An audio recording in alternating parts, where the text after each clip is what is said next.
سوال ہے کہ میری ساتھی کو 8 سال ہو گئے ہیں، اللہ نے ہمیں دنیا کی ہر نعمت سے نوازا ہے لیکن اولاد جیسی نعمت سے ہم محروم ہیں۔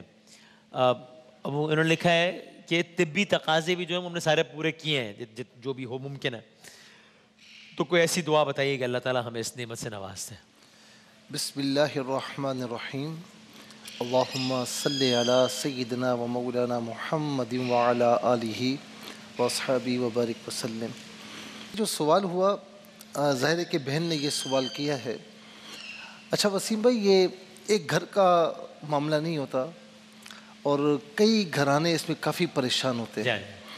اچھا، خاص طور پر جو بہن ہوتی ہے اور وہ اس یعنی مایوسی کے عالم میں چلی جاتی ہے، کیونکہ ہر کوئی پوچھنے والا اس سے پوچھتا ہے، اور سب سے زیادہ جو اس کے شوہر کے ماں باپ ہیں، بہن بھائی ہیں، جنہیں ساس سسر نند وغیرہ کہتے ہیں، وہ بہت زیادہ پوچھتے ہیں ہاں بھائی کوئی خوشخبری ہے یا نہیں۔ میں ہاتھ جوڑ کے گزارش کروں گا کہ کسی جوڑے کے ساتھ، کپل کے ساتھ یہ معاملہ ہونا، دیکھیں یہ معاملہ کسی کے ساتھ بھی ہو سکتا ہے، صحیح بات، تو اس میں تان و تشنیع کا نشانہ نہ بنائیں۔ بعض اوقات یہ بھی ہوتا ہے کہ لڑکے کی ماں، باپ نہیں ماں، کہ بھائی بچہ نہیں ہو رہا، مجھے پوتا پوتی چاہیے، تو دوسری شادی کر لیں۔ اس طرح بھی کہا جاتا ہے، اور میں اس ماں سے کہتا ہوں اگر آپ کی بیٹی کے ساتھ یہ معاملہ ہو اور آپ کی بیٹی کی ساس اپنے بیٹے کو یہ مشورہ دے تو آپ پر کیا گزرے گی؟ ٹھیک ہے نا؟ تو اس طرح نہیں کرنا چاہیے، بلکہ اللہ تعالیٰ پر چھوڑ دینا چاہیے۔ علاج معالجہ جاری رہے، اور نتیجہ ہمارے ہاتھ میں نہیں ہوتا، نتیجہ اللہ رب العالمین کے ہاتھ میں۔ اور آپ یہ بھی سجیسٹ کریں گے کہ ایک تو آپ نے کہا کہ طنز کی نیت سے نہ پوچھا جائے، یہ تو بالکل صحیح ہے۔ کیا اگر میں یہ کہوں تو بھی ٹھیک ہے کہ بھائی اگر آپ کی نیت طنز کی نہیں بھی ہے تو آپ جانتے ہیں کہ بھائی یہ سوال ایسا ہے جو اس کے اختیار میں نہیں ہے اور اس کو مضطرب کرے گا، اس کو پریشان کرے گا، تو بھائی نہ پوچھو یہ سوال۔ مطلب اگر کچھ آپ کو معلوم پڑ جائے گا کوئی اچھی خبر ہوگی تو، لیکن نہ جب بھی ملے تب پوچھیں بھائی۔ بھی اس کو سائیکو بنا دیتا ہے۔ جی کہ ہر کوئی پوچھے جا رہا ہے بھائی، مطلب، اور آپ کو معلوم ہے کہ جواب کیا ہوگا نا، کہ نہیں ہے۔ میرے پاس ایک بہن کا فون آیا باہر سے، تقریباً 6-7 مہینے ہو گئے۔ اچھا، آپ یقین کریں کہ وہ اتنی پریشان کہ مفتی صاحب طلاق تک نوبت آ رہی ہے۔ اللہ اللہ۔ اچھا، کہہ رہی ہے کہ شوہر بہت اچھا ہے لیکن میری ساس اسے بار بار تانے دیتی ہے کہ کیسی بانجھ بیوی ہے، ابھی تک اولاد نہیں ہوئی، اللہ اللہ، تو تم دوسری شادی کر لو، میری فلاں رشتہ دار ہے اور میں کروا دیتی ہوں۔ تو اس طرح نہیں ہونا چاہیے۔ دیکھیں دوسری شادی کرنی ہے نہیں کرنی وہ اس کا اپنا معاملہ ہے، لیکن اس پیرائے میں، اس سینیاریوں میں اس طرح نہیں کرنا چاہیے۔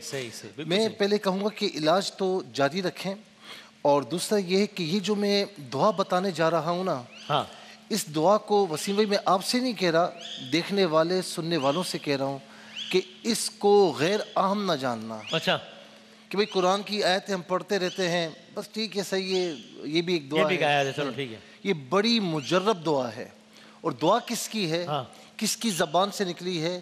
اللہ تعالیٰ کے پیارے نبی زکریا علیہ السلام کی زبان اقدس سے یہ دعا نکلی ہے۔ یہ دعا آپ سب لکھ لیں، اسکرین پر بھی آ رہی ہوگی، اس کی تصویر بھی لے لیجیے گا، فوٹو بھی لے لیجیے گا، اور میرے ساتھ مل کر اس دعا کو دہرائیں۔ بسم اللہ الرحمن الرحیم، ربی حب لی من لدنک ذریۃ طیبہ انک سمیع الدعاء، ربی حب لی من لدنک ذریۃ طیبہ انک سمیع الدعاء، کہ اے میرے رب تو اپنی قدرت سے مجھے نیک اولاد عطا فرما۔ سبحان اللہ، دعا کو سننے والا تو کوئی اور نہیں ہے نا، تو ہی دعا سننے والا ہے۔ کیا بات ہے۔ اور میں کہوں گا کہ یہ دعا جو ہے، جتنے بھی کپلز ہیں جن کے یہاں اولاد نہیں ہیں، زکریا علیہ السلام کے وسیلے سے اللہ تعالیٰ کی بارگاہ میں دعا کیجئے گا، اور میں کہوں گا کہ فجر اور عصر اور عشاء کے بعد 11 مرتبہ ہسبینڈ اینڈ وائف دونوں جہاں پر بھی ہوں جائے نماز پر بیٹھ کر اس کے ترجمے کو پیش نظر رکھ کر یہ دعا مانگیں۔ آپ دیکھیں کہ اللہ رب العالمین اپنی قدرت سے علاج سے مایوس ہو چکے ہیں۔ میں نے آپ کو بتایا کہ مجرب ہے، میں نے جس کو بھی بتایا ہے نا 95% اللہ رب العالمین نے اولاد عطا فرمائی ہے۔